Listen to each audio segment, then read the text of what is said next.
Selamünaleyküm ve rahmetullahi ve berekatühü. Trabzon Ortahisar, Yeşilköy Mahallesi burası. Şadırvan. İsmim Murat Yılmaz. Allah için çıktık bu yola. Peygamber Efendimiz'e salavat getirelim. Allahümme salli ala seyyid. Evet. Şimdi sabah namazımızı kıldık kardeşlerim.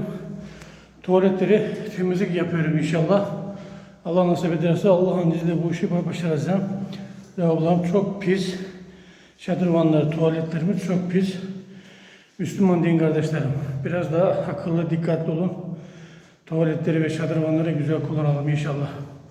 El camiye gelen şu şadırvanlara, mescitlere, caminin etrafına baksın Allah için. Elhamdülillah.